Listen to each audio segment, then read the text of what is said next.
hadda hor lanko taktarko oo meelo rogo an anseedeen oo jirina isku kasuway hob an la baro fade bari beesi sheen are may in hob an are may are 120 sheena se are 120 ka dhibi miiska saari inta la ko hay ya inagay aw an taktar meelil oo hay in weydiido haar sheen kaadi sheen hinjuf sheen dhiig sheen adhe magaasu wali udurka adiba kastay kaniinyaga siifadi asiyari kolkan la ka wareysado ya ari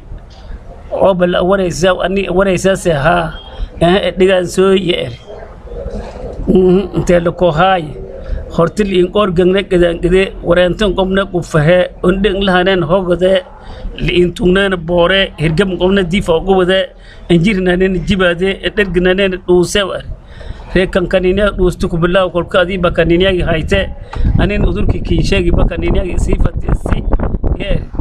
reebasi hay dibi an tabartay lan kale oo ilm badan weyti ya reebasi qaaday si ku kutabi ko kale abooday udur dagada laakiin tilmaamay udur dagada waaytay ya ki laari udurku dagad ani hadda ki tilmaamay ana udura ki sheeg ma udur dagad ki sheegne udur dagad kana ma dog lama qayliyaas lama uumaas lama gardimaas lama gargaraas lama qolo umaas lama qangaraas lata digaashay qayliyaa handoosheen uumaan dulkana diifa ku wada afkan dumay kalyan gargaraa dugaan qolo umaan tabadana dumas udur dagad ka suma tan an ki sheegi jiroay lama qayliyaaso lama uumaaso lama qubudaaso lama gardumaaso lama gargaraaso lama qoloomaas ya udur dawade digaashay qayliyaan handoojeena uumaan dulsheena diifa ku wada afkana dume galnyaan gargaraa lugaan qoloomaan dabadina dumaas udur dawad kaaso